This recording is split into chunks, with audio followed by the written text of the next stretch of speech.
Dhanik Bharat Educational Institutions, Inter, IIT, JEE, NEET, admission opened.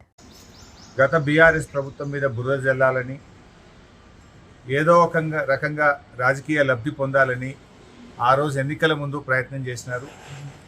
ఇప్పుడు కూడా గత 2 సంవత్సరాలుగా అదే ప్రయత్నం చేస్తూ వచ్చారు. రకరకాల లీకులను పంపుతూ, అక్రమ కేసులు బనాయిస్తూ ఏదో ఒక రకంగా బీఆర్ఎస్ పార్టీపై బురద జల్లే ప్రయత్నం చేసినారు. కానీ నేటి తీర్పుతో ప్రాథమిక హక్కులు, సహజ న్యాయ సూత్రాలను విస్మరిస్తూ ఘోష్ కమిషన్ ఇచ్చిన రిపోర్టు చెల్లదని, ఆ రిపోర్టు ఆధారంగా ఎలాంటి చర్యలు తీసుకోకూడదని రాష్ట్ర సర్వోన్నత న్యాయస్థానం ఇచ్చినటువంటి తీర్పు రేవంత్ రెడ్డి గారికి, కాంగ్రెస్ పార్టీకి చెంపపెట్టు. ఇప్పటికైనా రేవంత్ రెడ్డి గారు ఈ చిల్లర రాజకీయాలు మాని ఆ కుంగిన 2 పిల్లర్లను వెంటనే మరమ్మతు చేసి రాష్ట్ర రైతాంగానికి సాగునీరు అందించాలని చెప్పి కోరుతా ఉన్నాం. ఎందుకంటే ఇప్పటికే 2.5 సంవత్సరాలు విలువైన సమయాన్ని వృధా చేశారు. కాళేశ్వరం ప్రాజెక్టులో 100 కాంపోనెంట్లలో మేడిగడ్డ ఒక కాంపోనెంట్. ఆ మేడిగడ్డలో ఉండే పదుల సంఖ్యలో ఉండే పియర్స్లో 2 పియర్స్ మాత్రమే కుంగినాయి. దాన్ని మరమ్మతు చేయకుండా 1,00,000 కోట్లు కొట్టుకుపోయినాయని, కూలిపోయిందని, కూలేశ్వరమైందని పదే మాట్లాడుతూ ఒక అబద్ధాన్ని 100 సార్లు చెప్తే నిజమవుతుంది అనేటువంటి విధంగా గోబల్స్ ప్రచారానికి కాంగ్రెస్ పార్టీ పాల్పడ్డది. సో ఇవాళ తీర్పు మేము స్వాగతిస్తూ ఉన్నాం.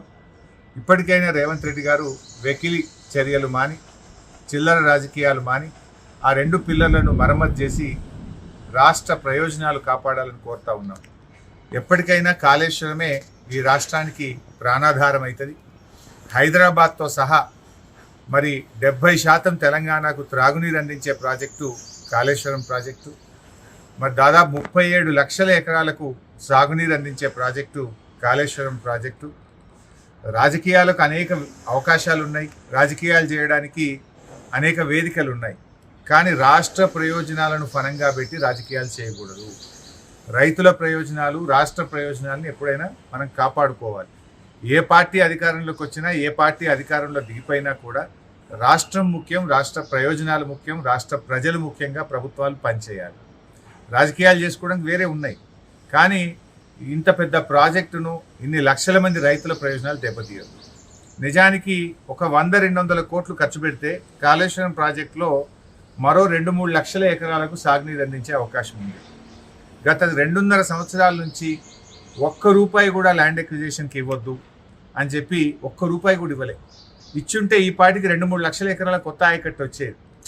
ఎందుకంటే మోటార్లు రెడీగా ఉన్నాయి, రిజర్వాయర్లు రెడీగా ఉన్నాయి, సబ్స్టేషన్లు రెడీగా ఉన్నాయి, ప్రధాన కాలువలు అయిపోయినాయి, సబ్మెయిన్స్ అయిపోయినాయి, పంట కాలువలు తవ్వితే ఆయకట్టు వస్తుంది.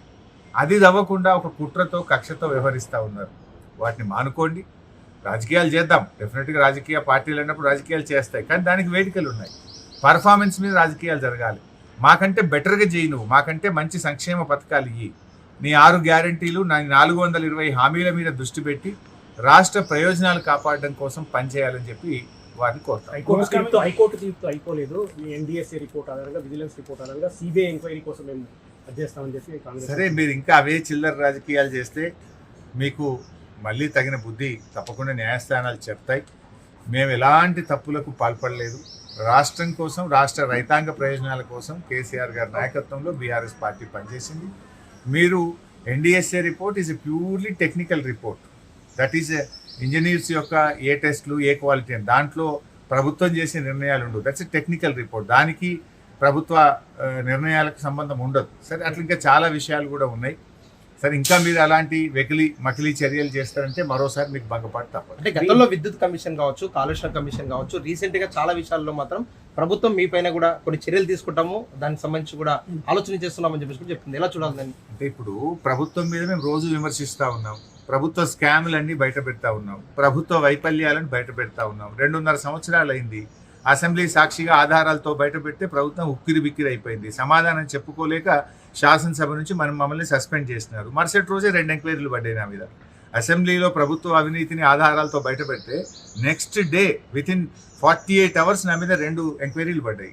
సో ఈ ముఖ్యమంత్రి, ఈ ప్రభుత్వము తప్పులు సరిదిద్దుకోవడం పక్కన పెట్టి ప్రతిపక్షాలను వేధించాలి, ప్రతిపక్షాల మీద అక్రమ కేసులు బనాయించడం ద్వారా వాళ్ళను లొంగ తీసుకోవాలనేటువంటి ప్రయత్నం చేస్తున్నాం. మేము ఉద్యమకారులం, కేసీఆర్ నాయకత్వంలో రాటుదేలిన కరుడు గట్టిన ఉద్యమకారులం మేము. రాష్ట్రం కోసం ఎలాంటి త్యాగాలకైనా సిద్ధపడ్డ కార్యకర్తలు మేము. తప్పకుండా ఈ రాష్ట్ర ప్రయోజనాలు కాపాడుకోవడం కోసం రేవంత్ రెడ్డి ఎన్ని కుట్రలు చేసినా, ఎన్ని అక్రమ కేసులు బనాయించినా, ఎన్ని రకాలుగా వేధించినా మా పోరాటం ఆగదు. మేము మాకు రాజకీయం కంటే కూడా ఈ రాష్ట్ర ప్రయోజనాలు ముఖ్యం, ప్రజల ప్రయోజనాలు ముఖ్యం. ఇవాళ రాష్ట్రంలో రైతాంగానికి కనీసం మక్కలు కొనే దిక్కు లేదు, శనగలు కొంటలేరు, సన్ఫ్లవర్ కొంటలేరు, వరి ధాన్యంలో 5 కిలోల తరుగు పెడతా ఉన్నారు. అసలు ఒక ముఖ్యమంత్రి, మంత్రులు ఎవరైనా పట్టించుకుంటున్నారా? నేను మొన్న నల్గొండ జిల్లా పోయినా 5 కిలోల తరుగు పెడుతున్నారని రైతులు బాధపడుతున్నారు. రుణమాఫీ కాలేదు, రైతు భరోసా మొన్న ఎకరానికి వేసినవన్నాం, అది కూడా ఎవరికి సరిగా పడినటువంటి పరిస్థితి లేదు. పంట చేతికి వచ్చినా రైతు భరోసా పడలేదు. ఇవాళ రైతులంతా రోడ్ల మీదకి వస్తూ ఉన్నారు. కరెంటు సరఫరా లేక రైతులు చాలా ఇబ్బంది పడతా ఉన్నారు. ఇట్లా అనేక సమస్యలు. విద్యార్థులు ఇలా హైకోర్టు తీర్పు తర్వాత అసలు ఈ సంవత్సరం ఫీజు రియంబర్స్మెంట్ ఉంటుందా ఉండదా, మరి విద్యార్థులే ఫీజులు కట్టాలా, అసలు ఆ విద్యార్థుల భవిష్యత్తు ఏంది, కాలేజీలు సర్టిఫికెట్లు ఇస్తలేవు, డబ్బులు కట్టమంటా ఉన్నాయి. ఎస్సీ ఎస్టీ బీసీ పిల్లలంతా రోడ్ల మీద పడ్డారు. దాని మీద దృష్టి పెట్టి రేవంత్ రెడ్డి ఇవన్నీ ఈ రాజకీయాలలో నువ్వు సమయం కాలయాపన చేస్తే నువ్వు చాలా ఘోరంగా రేపు కాంగ్రెస్ ప్రభుత్వం దెబ్బతింటది. ప్రజాక్షేత్రంలో మీ పీఠం కదిలిపోతా ఉంది. మొన్న నువ్వు మాట్లాడిన మాటలు చూస్తేనే నీ కాళ్ళ కింద భూమి కదులుతుంటే భయకంపితులై నువ్వు మాట్లాడినట్టుగా అర్థమవుతా ఉంది. ఇవాళ ఆర్టీసీ సమ్మె కూడా ఉంది. KCR Revanth Reddy quid pro quo వల్లనే జరిగింది. ఈ కమిషన్ వాదనలు సరిగ్గా వినిపించలేదు హైకోర్టులో అని చెప్పి బండి సంజయ్ అన్నారు.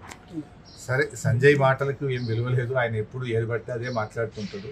నేను ఇవాళ సంజయ్ గారిని ఒకటి అడుగుతా ఉన్నా. గోదావరి బనకచెర్ల ద్వారా మన తెలంగాణకు అన్యాయం జరుగుతూ ఉంది. ముందు బండి సంజయ్ గారు దాన్ని పట్టించుకోండి. ఆంధ్రప్రదేశ్కు ప్యాకేజీల మీద ప్యాకేజీలు వస్తున్నాయి, ప్రాజెక్టుల మీద ప్రాజెక్టులు వస్తున్నాయి. తెలంగాణకు ఏమొస్తున్నాయి? సంజయ్ గారు, నువ్వు రాష్ట్ర ప్రయోజనాలు కాపాడు. తెలంగాణ నుంచి ఉన్నటువంటి నువ్వు ఇవాళ గోదావరి బనకచెర్లను ఆపే ప్రయత్నం చేయి. ఫస్ట్ గోదావరి నీళ్లలో తెలంగాణ వాటాను పరిరక్షించే ప్రయత్నం చేయి. ఇలాంటి పిచ్చి మాటలతోని సాధించేది ఏం లేదు. ఈ రాష్ట్ర మంత్రిగా ఈ రాష్ట్ర ప్రయోజనాలు కాపాడడం కోసం కృషి చేయాలని చెప్పి నేను ఆయనకి హితవు పలుకుతా ఉన్నా. ఇవాళ ఆర్టీసీ కార్మికులు రాష్ట్ర వ్యాప్తంగా సమ్మె చేస్తున్నారు. వారి సమ్మెకు బీఆర్ఎస్ పార్టీ సంఘీభావాన్ని తెలియజేస్తూ ఉంది. గతంలోనే కేసీఆర్ గారి ప్రభుత్వం ఆర్టీసీ కార్మికులకు మరి ప్రభుత్వ ఉద్యోగులుగా గుర్తిస్తూ ప్రభుత్వ క్యాబినెట్ ఆమోదించింది. జీవో కూడా ఇచ్చాం, గెజిట్ కూడా ఇచ్చాం. దాని వెంటనే వారిని ప్రభుత్వ ఉద్యోగులుగా గుర్తించండి. కార్మికులను చర్చలకు పిలవండి. కార్మికులు చర్చలకు పిలవకుండా ప్రభుత్వం యొక్క మొండి వైఖరి విడనాడాలని మీరు ఆ రోజు కాంగ్రెస్ పార్టీ మేనిఫెస్టోలో చెప్పింది అమలు చేయమని కార్మికులు అడుగుతున్నారు. కొత్త విషయాలు అడుగుతలేరు. మీరు ఎన్నికల ముందు ఆర్టీసీ కార్మికులకు ఇచ్చిన హామీలు అమలు చేయమంటున్నారు.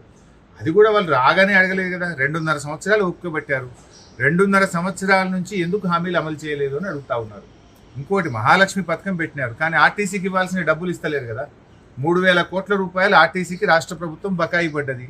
దాంతో ఆర్టీసీ ఉద్యోగులకు ఆర్టీసీ యాజమాన్యం వాళ్ళ బకాయిలు ఇవ్వలేకపోతుంది, డిఏలు ఇవ్వలేకపోతా ఉంది, రిటైర్మెంట్ బెనిఫిట్స్ ఇవ్వలేకపోతా ఉంది. మహాలక్ష్మిని మీద ఊదరగొట్టుకునే మీరు మరి ఆర్టీసీ కార్మికుల కష్టమే కదా, ఎంతో కష్టపడి వాళ్ళు సేవలు అందిస్తూ ఉన్నారు. వారికి ఆర్టీసీకి ఎందుకు మీరు చెల్లించడం లేదు? బడ్జెట్లో పెడుతున్నారు కానీ నిధులు విడుదల చేయడం లేదు. ఆనాడు బీఆర్ఎస్ ప్రభుత్వం మహాలక్ష్మి లేకపోయినా రాష్ట్ర ప్రభుత్వం నుంచి సంవత్సరానికి 1,500 కోట్ల గ్రాంట్ ఇచ్చాం. మీరు గ్రాంట్ బంద్ చేసిండ్రు, కనీసం మహాలక్ష్మి పైసలు కూడా ఇవ్వడం లేదు. తక్షణమే మహాలక్ష్మి డబ్బులు ఆర్టీసీకి విడుదల చేయాలని, కార్మికులతో చర్చ జరిపి కార్మికుల యొక్క న్యాయబద్ధమైన కోరికల్ని తీర్చాలని చెప్పి ప్రభుత్వాన్ని డిమాండ్ చేస్తాం.